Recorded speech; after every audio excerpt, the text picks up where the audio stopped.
Estamos de volta com Programação Nacional. Hoje estamos falando das novas gerações e os limites, como é que nós, pais, podemos administrar essas questões e também nos sentimos mais seguros, porque afinal a gente também pensa, né? Meu Deus, será que eu estou agindo bem? Será que estou agindo corretamente? Para falar sobre esse assunto, Yuri Capelato, psicólogo, psicoterapeuta de crianças, adolescentes e adultos, né, Yuri? A nossa conversa aqui está sendo muito boa. Nos 3 anteriores blocos a gente falou aí dos pequenos, né, da primeira infância, da adolescência, e agora a gente quer se dedicar um pouquinho aos jovens. Confira essa matéria.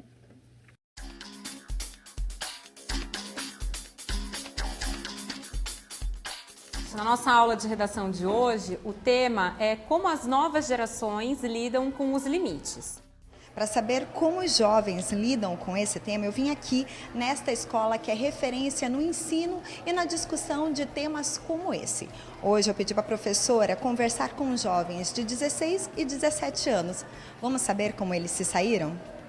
Vocês se consideram mimados?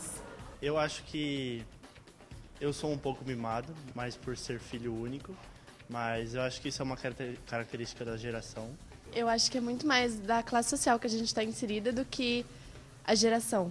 Eu acho que a classe social que a gente está inserida, a gente não tem que lutar muito pelas coisas, a gente tem muito as coisas mais fáceis. Então, eu acho que de um jeito ou de outro a gente é meio mimado mesmo. No mundo que a gente vive, ainda mais aqui no Brasil, com esse monte de violência que tem, nossos pais mesmo ficam preocupados da gente sair na rua, mesmo de ir na esquina, então dessa forma nós todos somos mimados, né? Não tem o que fazer. Os debates em sala têm o propósito de estimular a criatividade e o senso crítico dos alunos. Nós aqui no colégio temos há muito tempo feito esse trabalho de entender um pouco como os alunos estão chegando, de qual é a comunidade que a gente trabalha, né? Qual é a relação que eles têm, para ouvi-los, né, e trabalhar de acordo com o que eles estão trazendo de necessidades. A gente percebe que precisa muito conversar com eles, se colocar no lugar do outro, que isso é uma situação bastante difícil, inclusive no mundo dos adultos. Como é lidar com o não? Quem quer falar sobre isso? Se for uma coisa que você quer muito, o não vai ser muito ruim.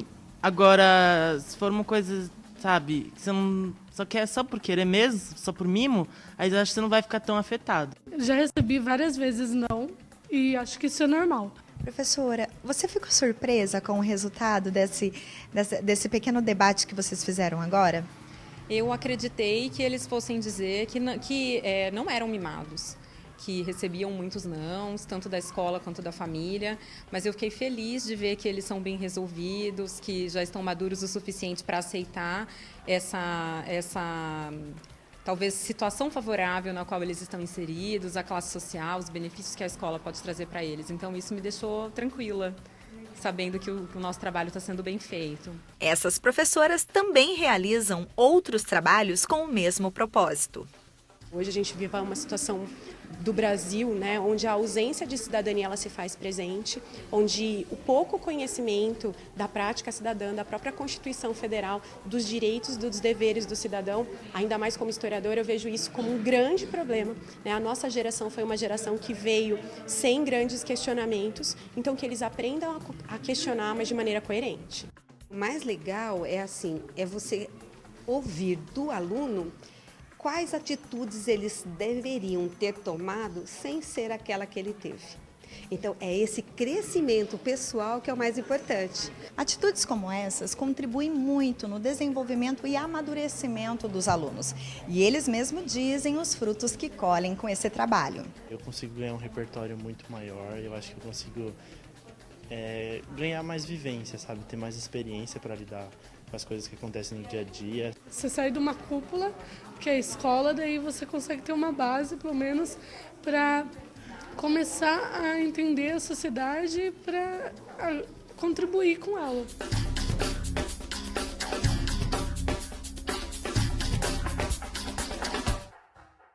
Está aí a nossa matéria feita pela Renata Santos, a nossa repórter aqui da casa, falando numa escola em que os alunos já debatem essas questões dos limites. Yuri, alguns dados aí da matéria me chamam a atenção. Eles fazem referência, olha, eu acho que eu sou mais mimado porque talvez eu tenha uma classe social mais favorecida e aí meus pais me cuidam mais, tem medo muito da segurança. Como é que você vê isso? Eu acho que assim, numa classe social favorecida, eles podem ter acesso a mais objetos e tablets e celulares, etc.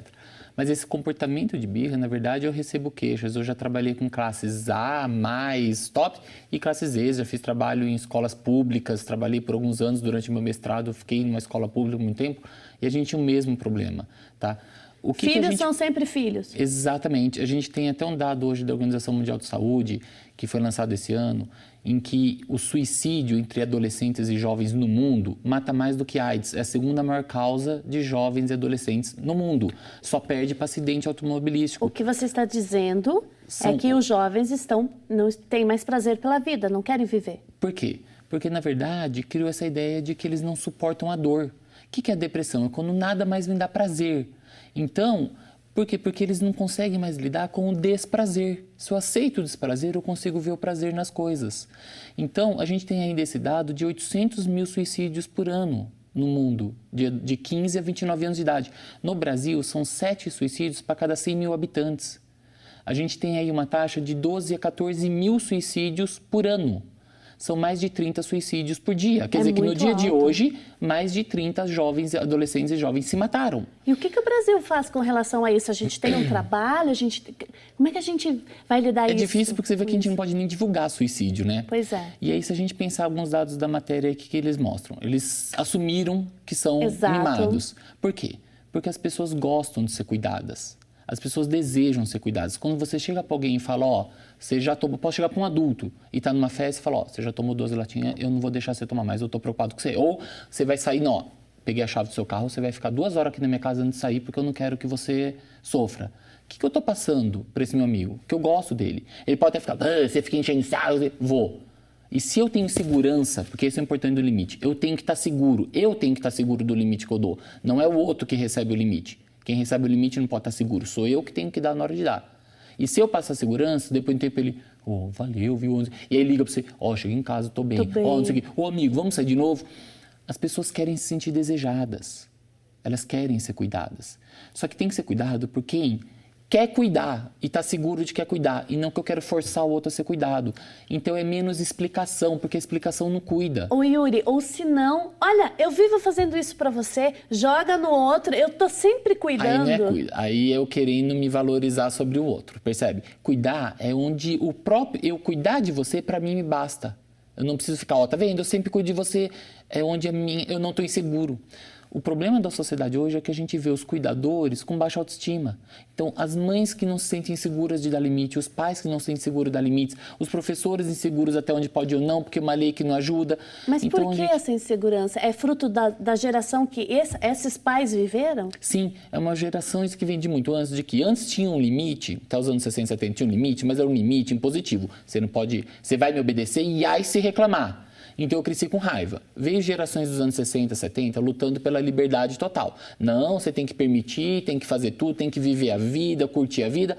É onde surgiram as drogas nos anos 60, 70, a AIDS nos anos 80, e aí se perdeu. Aí entramos nos anos 90, onde começou o pedagogismo. Não, então a gente tem que sentar e conversar com as crianças e explicar os motivos. E isso gerou a falta de autoestima. Porque eu chego uma criança de 3 anos, 4 anos e falo, você tem que tomar banho, porque banho é bom, ele vai cuidar de você. A criança vai ver assim, puxa, eu quero brincar. Minha mãe fala que o banho é bom. Eu sou horrível. Eu gosto do que não pode, eu não gosto do que é bom. Então eu destruí a autoestima dessa criança. Ela não sabe o que ela quer, né? Exato. Então, na verdade, a criança começa a se sentir mal. E aí, começamos a gerar uma sociedade onde todos temos de crianças, adultos hoje, sem autoestima. Onde tem adultos que estão tentando trocar o cabelo o tempo todo e mudar o corpo, e tem que fazer furo, e tem que ser liso, tem que encaracolar, se encaracolar, tem que alisar. E aí a pessoa não consegue mais gostar de si. Do jeito que ela é. Quem consegue se cuidar? Quem gosta de si. Quem consegue ter autoestima. Então, dar limite é eu dar autoestima para a pessoa. e não explicação. Se explicação servisse, a gente não tinha cardiologista obeso, nem endocrinologista. O conhecimento não gera cuidado. Conhecimento faz eu cuidar do outro. Eu sou mãe, pai, tenho conhecimento, eu cuido do meu filho. Ok. Mas a gente não se cuida como a gente pede para o filho se cuidar. Os pais não seguem leis como pede para os filhos obedecerem. Os pais furam sinal vermelho, andam a 80 por hora onde é para andar 60 por hora e tem o conhecimento, percebe?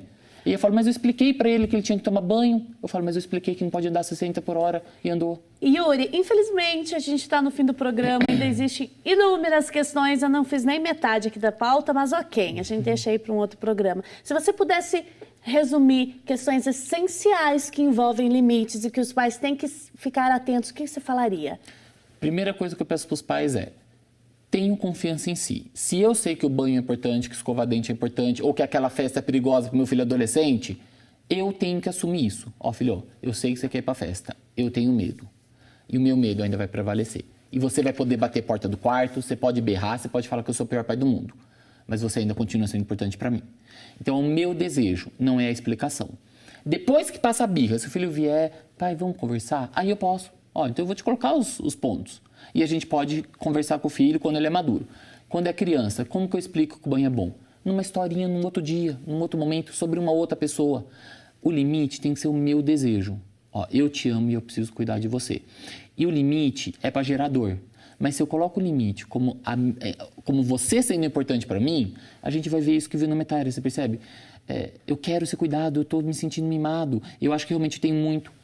E eu acho que o importante é assim, para os pais não ficarem culpados. O que a gente tem? Por que hoje é tão difícil ser pai e mãe? A gente tem uma sociedade hoje que tem muita oferta. É mais difícil do que antigamente porque se a gente for pensar, a gente não tinha internet, a gente não tinha televisão. Então os pais tinham limites, mas eles sofriam menos porque eles perdiam menos coisas. Você não tinha uma televisão 24 horas para uma criança. Então os pais não tinham essa sensação de perder o tempo todo. Hoje está cada vez mais difícil dar limite para os filhos, porque eles sofrem mais. Eles têm mais coisas, tem mais televisão, tem mais brinquedos, mas eles deixam de ter muito mais. Vai para uma loja de brinquedos de criança hoje, é muita oferta. Liga uma televisão, é 24 horas, vários canais. Então os pais falam assim, nossa, mas parece que ele sofre o tempo todo. É verdade. É verdade, então os pais vão ter mais dificuldades hoje de dar limite para os filhos do que há 30 anos atrás. Então não adianta se comparar. Eu, quando era criança com meus pais, é outro mundo.